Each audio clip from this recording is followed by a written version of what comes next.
Vous l'avez vu, mon portefeuille vient de faire un bond en avant. Cela vient du fait que je me suis transféré 1000 euros. Ces 1000 euros, je vais les investir avec vous. Et en quel honneur? Eh bien parce que mon petit garçon vient d'avoir 1 an. Et donc ce que je compte faire, c'est d'investir ces 1000 euros, de les répartir entre des ETF et des actions, dans le but que ces 1000 euros grandissent, de sorte que quand mon petit garçon aura l'âge d'investir, eh bien il pourra se lancer dans l'investissement en partant sur de bonnes bases avec un capital de départ. Ça suppose dès maintenant de faire des bons choix, et ces choix, je vais vous les montrer. Alors, comme je vous le disais, mes premiers choix vont se porter vers des ETF, et donc les ETF, ça veut dire qu'on investit dans un fonds qui rassemble un grand paquet d'actions, et ça permet comme ça de se diversifier. Le premier ETF que je choisis, et je le choisis sans hésiter, c'est l'ETF du SP500, c'est-à-dire qu'en choisissant cet ETF, on investit dans les 500 plus grandes entreprises américaines. Et donc, je veux que ce soit ma plus grande position, parce que les États-Unis, c'est le marché dans lequel il y a les plus grandes entreprises du monde, les entreprises qui innovent le plus et les entreprises qui font le plus de bénéfices au monde. Quand on investit dans ce fonds, on collecte également des dividendes. Vous voyez que le rendement n'est pas très élevé. On a un rendement de 1,14% et on a un dividende qui tombe tous les trimestres, en mars, en juin, en septembre et en décembre. Ce que j'aime bien regarder aussi quand je choisis un ETF, c'est sa composition en termes de secteur. Et donc vous voyez que le secteur premier de cet ETF, ce qui n'est pas très étonnant, c'est l'information et la technologie. Ensuite, on a la santé, mais c'est quand même loin derrière. Et ensuite, on a la consommation discrétionnaire. Si on regarde maintenant en termes d'entreprise, si on regarde les plus grandes positions de cet ETF, la plus grosse position, c'est Apple, ensuite Microsoft, Amazon, Tesla, Google, Nvidia, etc. On va maintenant acheter nos parts de cet ETF. Voilà, il est là. Et pour que ce soit la plus grosse position de mon portefeuille, on va en acheter 3. On fait bien attention de passer un ordre 0 pour ne pas payer de frais.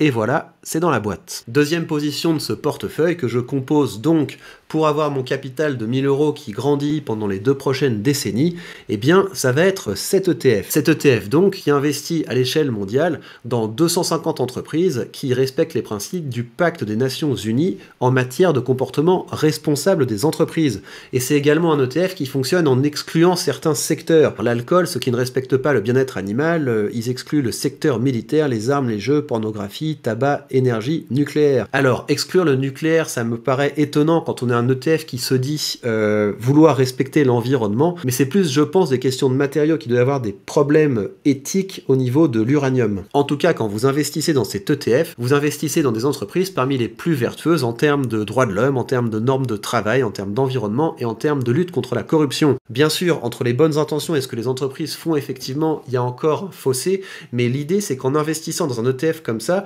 vous investissez chez les meilleurs élèves de la classe, et vous savez que de toute façon le social et l'environnemental c'est une tendance de fond. Il va y avoir de plus en plus de pression, en tout cas dans les démocraties occidentales, pour que les entreprises suivent ces normes, et donc cet indice vous permet d'être à la pointe. Cet ETF vous permet également de percevoir des dividendes, donc vous voyez qu'on a un rendement qui est légèrement supérieur à celui du SP500, on a un rendement de 1,75. On a une répartition par secteur qui n'est pas si différente que ça de celle du SP500. Par contre, ce qui est intéressant si on a envie d'être diversifié, c'est que quand on regarde les composantes de cet ETF, eh bien, on se retrouve avec une liste d'entreprises qui est bien différente de celle qu'on a vue dans le SP500, et surtout, on a un ETF qui est équipondéré, c'est-à-dire qu'il va s'efforcer d'équilibrer son portefeuille entre les 250 positions. On retourne dans mon courtier pour acheter cet ETF. Pour que ce soit une position importante, on va en acheter 5. On s'assure de passer l'ordre en mode 0 pour ne pas payer de frais, et voilà, c'est dans la boîte. Troisième position dans laquelle j'investis dans l'optique que mes 1000 euros se multiplient au fur et à mesure des prochaines décennies, eh bien c'est cet ETF. Cet ETF, vous le connaissez bien, car c'est l'ETF dans lequel j'investis une fois par semaine. C'est donc un ETF qui nous expose aux entreprises à l'échelle mondiale qui versent les plus hauts dividendes. Vous voyez qu'on a un rendement intéressant, un rendement qui est au-dessus des 3%,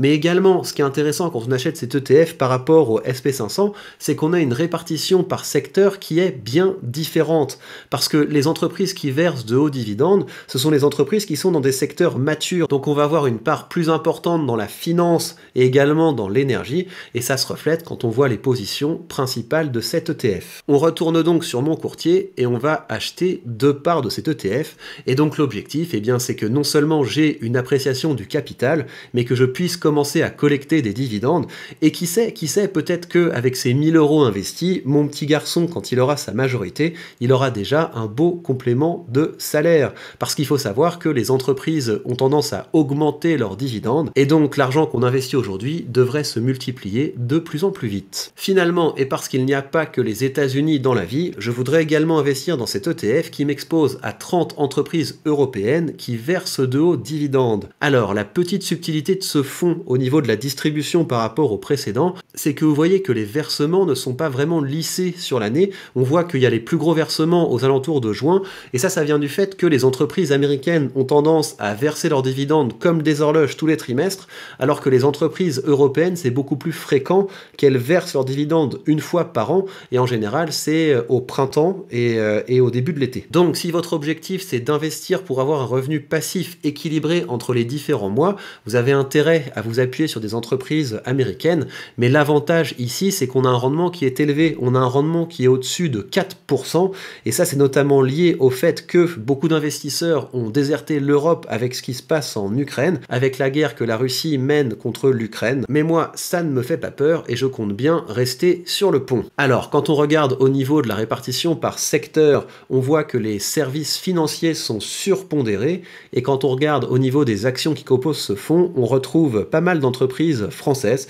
On a AXA, on a EDF aussi. En tout cas, ça vous donne une idée de ce dans quoi vous investissez quand vous choisissez ce fonds. Mais c'est pas la peine de faire tellement de zèle, en fait, quand vous choisissez un ETF, de regarder dans le détail ce qu'il y a dedans. D'une part, parce que ça change régulièrement, parce que l'objectif de ces ETF, c'est de suivre un indice. Donc, par exemple, si une entreprise américaine sort du SP500, votre ETF va être modifié. Et puis surtout, parce que l'idée d'investir dans des ETF, c'est de pas consacrer trop de temps à réfléchir à qu'est-ce que je dois avoir dans mon portefeuille. Moi, je le fais parce que c'est quelque chose qui me passionne, et vous pourriez très bien avoir une stratégie tout à fait passive. Vous choisissez un ETF bien diversifié et vous investissez régulièrement dedans. Alors, on retourne sur mon courtier et on va investir dans cet ETF. Le voilà. On en achète 5 sans payer de frais, et voilà, c'est dans la boîte. Voilà pour les ETF, et maintenant on va passer aux actions. Pour ce qui est des actions maintenant, mon objectif c'est de sélectionner des entreprises qui seront encore là dans 2 décennies, mais aussi des entreprises qui vont continuer à croître pendant les prochaines années.